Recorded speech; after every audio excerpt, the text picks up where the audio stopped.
भारत में इलेक्शन के पहले मरहले का आगाज हो चुका है। पोलिंग शाम 6 बजे तक जारी रहेगी। मेंबर्स ऑफ पार्लियामेंट और अहम रहनुमाओं ने वोट कास्ट कर दिए हैं। नरेंद्र मोदी वजारत उज़्मा के लिए फेवरेट करार पाए हैं। हुकूमत साजी के लिए लोकसभा की 543 नशिस्तों में से 272 पर कामयाबी जरूरी है।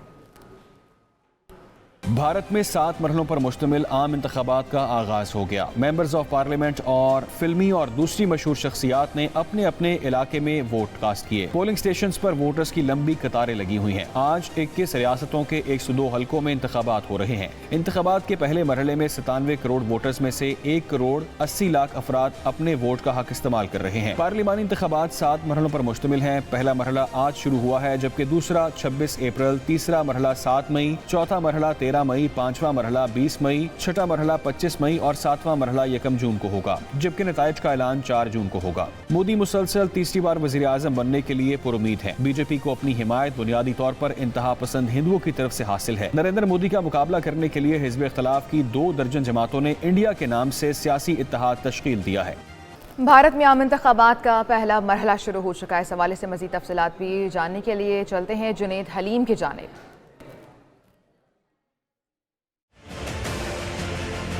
नाज़रीन, भारत में दुनिया के सबसे बड़े इलेक्शन का मैदान सजने जा रहा है। सैकड़ों सियासी जमातें हैं जो कि करोड़ों वोटर्स के साथ अपनी अपनी मर्जी के उम्मीदवार का चुनाव करेंगी। तो हम आपको बताते हैं कि इलेक्शन कैसे होगा, कौन कौन मदे मुकाबिल है और कौन दुनिया की सबसे ज्यादा आबादी वाले मुल्क में हुक्मरानी कर सकता है। आगाज कर लेते हैं उन सूबों से जिनमें इंतखाब होने जा रहा है। भारत के 27 सूबे हैं जहां पे लोकसभा के इलेक्शन होने जा रहे हैं और भारत की मजमूई आबादी की अगर बात की जाए तो यह है 1 अरब और 40 करोड़। इसके साथ साथ भारतीय इलेक्शन में 2700 से जायद पार्टीज हैं जो कि 8000 से जायद उम्मीदवारों के साथ अपनी किस्मत आजमाने जा रहे हैं। इंतखाबात में 97 करोड़ भारतीय हैं जो कि अपना किराए दही इस्तेमाल करेंगे और वोट कास्ट करेंगे। साथ में वोटिंग की सहूलत की बात की जाए तो भारत भर में 10 लाख से जायद पोलिंग स्टेशंस हैं जो कि पोलिंग के लिए इस्तेमाल होंगे और 10 करोड़ अफराद पर मुश्तमिल अमला है जो कि इलेक्शन के दौरान अपनी जिम्मेदारियां निभाने के लिए, अपनी खिदमात फराहम करने के लिए तैयार है। भारत में वोटिंग के लिए इलेक्ट्रॉनिक सिस्टम को राइज किया गया है और भारतीय इंतखाबात 7 मराहिल में होने जा रहे हैं और इन इंतखाबात के नताइज 44 दिन में मुकम्मल कर लिए जाएंगे। तो 4 जून को इन तमाम इंतखाबात का नताइज का ऐलान भी बाज़ाब्ता तौर पे कर दिया जाएगा। लोकसभा की नशिस्तों की बात अगर कर ली जाए तो ये बनती हैं 543 नशिस्तें हैं जहां पे जोर का जोड़ पड़ेगा और हुकूमत बनाने के लिए 272 नशिस्तों की जरूरत होती है। भारतीय जनता पार्टी नाज़रीन ये तीसरी बार इलेक्शन जीतने के लिए फेवरेट जमात करार दी जा रही है।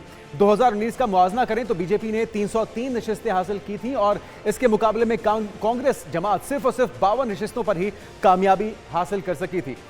इस बार देखना यह है कि कौन अपने सर पर जीत का सेहरा सजाता है। भारत में होने वाले आम इंतखाबात के हवाले से कुछ आपने हक़ाइक़ जाने हमारे एंकर पर्सन से। अभी हम आपको लिए चलेंगे एंकर पर्सन जुनैरा अजहर साहिबा की जानिब। Junaira, over to you. क्यों आयशा, और इस वक्त तकरीबन पिछले 1 माह से आप जितने भी इंटरनेशनल जरीदे देखें हर जगह इंडियन इलेक्शंस का जिक्र है। एक न्यूज़ स्पेशली ये एफर्ट कर रहा है कि इंडियन इलेक्शंस को कवर करते हुए इंडिया के जो इंटरनल डायनामिक्स हैं पॉलिटिक्स के, वो किस तरह काम करते हैं, वहाँ के इंस्टीट्यूशंस कैसे काम करते हैं, वहाँ की पॉलिटिक्स में क्या हो रहा है, इंडिया का फेस कैसा बनने जा रहा है। और ये हमारे लिए क्यों इम्पोर्टेंट है, बिकॉज डेमोक्रेसी के नाम पे बनने वाला एक मुल्क, सेकुलर मुल्क जिस तेज़ी से चेंज हो रहा है, उसका फॉल आउट इस रीजन में और स्पेशली पाकिस्तान पे ना आए, ये हो नहीं सकता।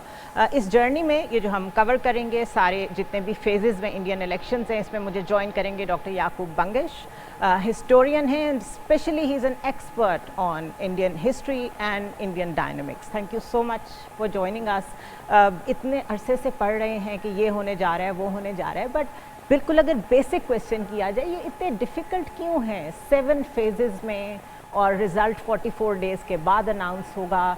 थोड़ा सा इसकी बेसिक बताएं इलेक्शंस की। जी बिल्कुल, thank you for inviting me. मेरे ख्याल में पाकिस्तानी ऑडियंस के लिए तो इंडियन इलेक्शंस बड़ी एक कॉम्प्लिकेटेड चीज़ उनको दिखाई देते हैं क्योंकि हमारे नेशनल प्रोविंशियल इलेक्शंस एक ही दिन पे हो जाते हैं, उसी दिन काउंटिंग शुरू हो जाती है, सब कुछ हो जाता है। इंडिया में इवन दो इनिशियली उनका प्रोसेस सिमिलर था, पर अब तो ऐसा कोई लगता है कि अजीब किस्म का प्रोसेस हो रहा है। इसकी एक वजह तो यही है कि इंडिया बहुत बड़ा मुल्क है। वो जिस तरह आपकी रिपोर्ट ने दिखाया कि millions, hundreds of millions of people are voting, तो एक दिन इलेक्शन कराना लॉजिस्टिकली काफ़ी पॉसिबल नहीं है। ओके, तो 1 बिलियन तक तकरीबन जी वोटर्स। बिल्कुल, 1.4 बिलियन उनकी पॉपुलेशन है, तो तकरीबन 1 बिलियन तक टच कर रहा है एलिजिबल वोटर्स की लिस्ट।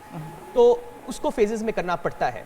मगर यहाँ भी एज वन कैन इमेजिन कि फेजेस भी आर वेरी पॉलिटिकल, बिकॉज किस फेज में कहाँ आप इलेक्शन कराएंगे, किस तरीके से करेंगे और किन एरियाज़ में कराएंगे, किन सूबों में कराएंगे, ये भी एक बड़ा एक पॉलिटिकल सवाल है और इंडिया के अंदर इसके ऊपर बहुत पॉलिटिक्स खेली जाती है। इस पर्टिकुलर पॉइंट के ऊपर के फेजेस में कब किस स्टेट में हो रहे हैं, हमारे पास एक पैकेज बना हुआ है, हम पहले वो दिखा देते हैं अपने नाजरीन को and we'll come back to the discussion later. ये पैकेज देखिए, आपको जरा निटी ग्रिटी समझ आएगी। हिंदू दवा का प्रचार, मोदी भारत का तीसरी बार भी वजीर आजम बनेगा या फिर कांग्रेस की क़यादत में बनने वाले इत्तेहाद इंडिया से कोई नया चेहरा सामने आएगा। मराहिल में होने वाले इंतखाबात का पहला मरहला 19 अप्रैल को होने जा रहा है। इस इलेक्शन में भी भारत लोकसभा की टोटल 543 सीटों पर जोर का जोड़ पड़ेगा, जहाँ 272 सीटें लेने वाली पार्टी या अलायंस सिंपल मेजॉरिटी के साथ हुकूमत बनाने में कामयाब हो जाएंगी। लोकसभा के इलेक्शन में मोदी की भारतीय जनता पार्टी ने 303, जबकि ऑपोजिशन की सबसे बड़ी पार्टी कांग्रेस ने सिर्फ 52 नशिस्तें हासिल की थी। इंडिया के इस मल्टी स्टेज इलेक्शन में कई रियासतों और इलाकों में हर फेज के दौरान पोलिंग होगी, जबकि कुछ स्टेट्स और टेरिटरीज ऐसी भी हैं जहां तमाम नशिस्तों पर वोटिंग एक ही मरहले में मुकम्मल हो जाए। इंडिया के सबसे बड़े इलेक्शन में कमोबेश 97 करोड़ भारतीय शहरी वोट कास्ट करेंगे, जिनमें 49 करोड़ से जायद मर्द और बाकी खवातीन वोटर्स हैं।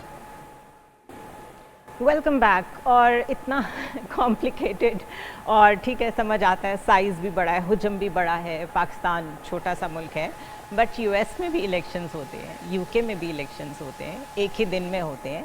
44 डेज़ तक रिजल्ट्स को इंटैक्ट रखना, ये कितना पॉसिबल है और इसमें रिगिंग और मैनेजमेंट के कितने चांसेस होते हैं? नहीं, इसके अंदर मैनेजमेंट तो देखें, ये सिंपल जो चॉइस है कि आपने कब इलेक्शन कहाँ कराना है, उसी के अंदर एक सवाल आ जाता है कि किस तरह से आप प्री पोल रिगिंग, अब पाकिस्तान में तो लोगों को ये टाइटल बड़ा अच्छा समझ में आ गया है कि कैसे करेंगे। अब मैं आपको सिंपल सी एग्जांपल दूं कि अभी अगर आप नोटिस करें तो तमिलनाडु जो है, जो बहुत बड़ी एक वहाँ सूबा है, वहाँ की 39 सीट्स हैं, उसमें आज ही वोटिंग हो जाएगी, पूरे सूबे में आज वोटिंग हो जाएगी। ओके। मगर इसके साथ साथ वेस्ट बंगाल है, जो कि एक छोटा सा सूबा है, वहाँ काफ़ी ज़्यादा फेजेस के अंदर इलेक्शन होंगे। आज सिर्फ 3 जगह पे हो रहे हैं। Why? वो इसलिए चूँकि कई लोगों को ज़्यादा टाइम दिया जा रहा है कि वो अपनी तैयारी करें। कभी देखेंगे जी एक पोलिंग डे के बाद क्या रिजल्ट आता है, क्या लोगों को मतलब फीलिंग आती है, जिस पार्टी को ज़रा थोड़ा सा सपोर्ट करना होगा तो उसके लिए टाइम लेना वगैरह। तो ये काफ़ी वहाँ कंसिडरेशन है। कुछ जगह के ऊपर ऑब्वियसली सिक्योरिटी के कंसिडरेशन है। जो इंडियन ऑक्यूपाइड कश्मीर है, वहाँ एक कंस्टिट्यूंसी का जो इलेक्शन है फ़र्क फेज़ में हो रहा है। सो वहाँ ये इश्यूज़ हैं। कुछ इंडिया में जो कि हम आगे इंशाल्लाह इसमें बात करेंगे, कुछ इंडिया में इस तरह के भी सूबे हैं जहाँ माओइस्ट जो रिबेलियन है, उन्होंने पूरे के पूरे डिस्ट्रिक्ट्स कवर कर लिए हैं। Okay. वो टेक ओवर किए हुए हैं, उनकी पूरी वहाँ हुकूमत चल रही है। सो उन एरियाज़ के अंदर इलेक्शन कराना मुश्किल है। मगर काफ़ी हद तक ये पॉलिटिकल भी है कि जो अपोजिशन के सूबे हैं वहाँ किस तरह से इलेक्शन हो रहा है, जो कि गवर्नमेंट के साथ वाले सूबे हैं उनमें कहाँ इलेक्शन हो रहा है। बहुत इंटरेस्टिंग है और पाकिस्तानियों के लिए स्पेशली बहुत इंटरेस्टिंग है टू अंडरस्टैंड। आयशा की तरह हम वापस जाएंगे और उसके बाद we'll come back to the Indian elections once again.